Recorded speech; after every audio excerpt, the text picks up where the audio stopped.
One of the reasons why you're not retaining length is because you're either not moisturizing your hair properly or you're not moisturizing it well enough. Hi guys, welcome back to the channel. So in today's video, I am going to be showing you guys few ways to keep your hair moisturized throughout the week and a few length retention tips. So make sure to watch till the end of this video. My hair is a bit dry, so I'm going to quickly hop into the shower to rehydrate and also do some length check. So the first tip for length retention is to always keep your hair moisturized. Here I'm just giving my hair the hydration that it needs, but as you can see my hair is barely absorbing the water since I have low porosity.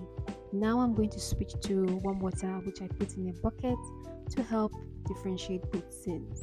And immediately you can see how my hair completely absorbs the water and stretches out. After saturating my hair with warm water, I like to go in with cold water to close up my pores because recently the weather is quite cold and I do not want to run the risk of getting a cold.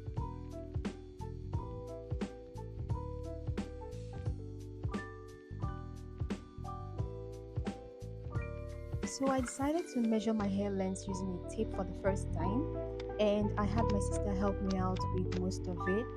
We did struggle a bit at first since it was our first time, but eventually we got around to it. At this point, I wondered why I never tried this before because it would have definitely made the whole process a lot easier. Anyways, we finally finished, and for the back, we got 18 inches. Then we moved on to check the other parts of my hair, the side and then the front.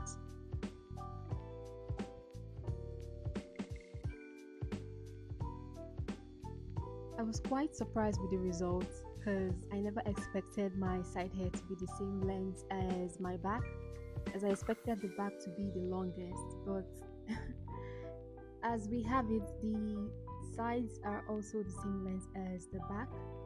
And for the front we got about 18 inches, 18 and a half inches to be precise, and I was even more shocked at this point. Anyways, we're out of the shower and I used a soft t-shirt to dry off the excess water.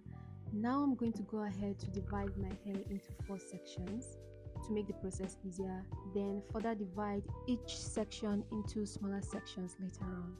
I like to twist each section before going in with my products to moisturize.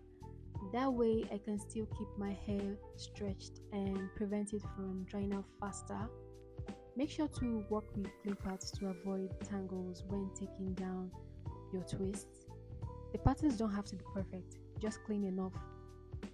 Also, I found out that my mood is quite important when handling my hair, so to prevent more split ends, I try not to make my hair in a rush or in a bad mood. Handling natural hair requires a lot of patience and a relaxed mood. Part of my routine now is binge watching about 6 to 7 episodes of K-drama while making my hair. That way I am more relaxed and less aware of time. When you come across a knot, don't be quick to snag or cut it with a scissors. Simply apply a little bit of conditioner and smooth it out. Sometimes you might need to let it sit before you can separate your knots gently. Doing this will help you prevent more split and uneven ends. And there you have it, nicely detangled, no ends were lost, and this way I get to retain more length. To moisturize, I am going to be using disposable gloves to prevent my hands from looking like this, and also because they allow me to switch between activities without getting my hands wet. When applying my leave-in conditioner, I like to start from my ends, then work it up to my roots. I like to use the praying hands as well to coat my strands as much as possible. Using the right products is also key when it comes to moisturizing your hair. Pink oil and grease are not moisturizers, so make sure to use the right product for better effects. Don't forget that edges too. Apply the product as if it was a relaxer, that way you can get each and every strand moisturized. Now I'm going to seal in the moisture using argan oil. I really like argan oil because of the fact that it easily penetrates the hair shaft, especially damaged hair cuticles. It helps to seal in that gap to create that healthy appearance and prevent more breakage. Once I'm done with the oil, I'm going to proceed to twist up my hair. And I also like to finger detangle in the process of moisturizing my hair to get rid of any tangles or shed hair. I'm going to repeat the same process throughout my hair and then come back for the remaining length retention tips. Okay, so the method I just used in moisturizing my hair is called the lock method. I mostly use this method immediately after wash day or during wash day and when I want to give my hair some TLC. But on the days when I feel too tired or too busy to moisturize my hair, then there are two other methods that I use. Method one, we have aloe vera leave-in conditioner in a spray bottle. Simply spritz the aloe conditioner on your entire damp hair and then massage for 10 minutes. Aloe vera works as a humectant for the hair, which means it enhances water retention, so moisture stays in instead of escaping, which makes it incredibly helpful for really dry and damaged hair in need of that extra strength moisture. Also, moisturizing your hair with aloe vera helps to reduce itchiness, dry scalp, and irritation. Method 2, we have the baggy method. Retaining length means protecting your ends, which makes this method perfect for preventing your ends from running dry. So all you need is 2 satin scrunchies, a shower cap, and a hair tie or another hair scrunch. After moisturizing my ends, I use the 2 scrunchies to keep my hair stretched using the banding method. Then I proceed to put them in the shower cap and I use the extra scrunch to hold them together. Second tip for retention is to always keep your hair in a stretched form. More shrinkage leads to more knots, which means more split ends or more hair breakage. Not necessarily a blowout or silk press. Simple twists or braids and the African threading and banding methods are other ways that you can keep your hair stretched, especially at night time. I know we can be tired after a long day, but a quick twist will go a long way to preventing more knots while also keeping your hair stretched and maintaining your curls for the next day. And that brings us to our next tip, which is to always sleep in a hair bonnet. When we talk about keeping our hair moisturized throughout the week, then sleeping in a hair bonnet is a total necessity. And if you're uncomfortable or really don't like sleeping in a bonnet, number one hack is to use a silk pillowcase. That way you don't have to worry about your hair itching or the fact that your bonnet will develop legs in the middle of the night.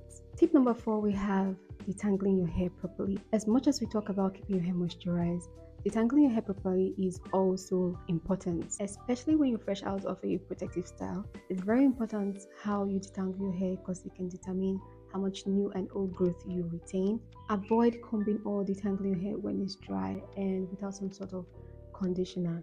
If there's a build-up, then going with a mixture of leave-in conditioner and water in a spray bottle, go ahead and spray the mixture on that spot, and after a while, then you can go in and separate your hair strands gently. For the ends, make sure to apply some sort of slip before taking them down, whether in form of oils or a leave-in conditioner. Sometimes I like to use the baggy method the night before so that by the next day they are nice and soft and I can take them down with an oil before going in with a fresh aloe vera gel to properly detangle everything. Tip number 4, leave your hair alone. Stop doing too much, okay? It's okay to try a bunch of things till you find what works for you, but when you do, stick to it. Find a routine and stick to it. Less is more. When you're trying out new products, you have to give your hair some breathing time to actually see if the product you're trying is actually working for you or not. That way you can avoid too much hair manipulation. Lower manipulation leads to less hair breakage, and less hair breakage leads to more length retention. And that brings us to tip number 5, which is to deep condition as frequently as possible. Deep conditioners provide your hair with a lot of nourishment while also promoting hair elasticity, preventing hair damage, and adding moisture. And if your hair is well moisturized, then it prevents more hair breakage and split ends. And the last but not the least, we have maintaining protein moisture balance. If your hair breaks easily or sheds a lot and the elasticity seems a little bit lost, then your hair needs protein treatment. Protein treatment maintains the natural balance of essential nutrients, proteins, and oils that your hair needs while promoting hair elasticity. So when your hair feels brittle and freezes easily, then a protein treatment is a must. Okay, so that'll be it for this video. If you've gotten any value from this video so far, make sure to give this video a thumbs up. I would definitely be appreciating that, and subscribe for more videos. And if you're wondering how I grew out my natural hair, then make sure to click on the next video somewhere here to watch, and I will see you guys in the next one. Bye.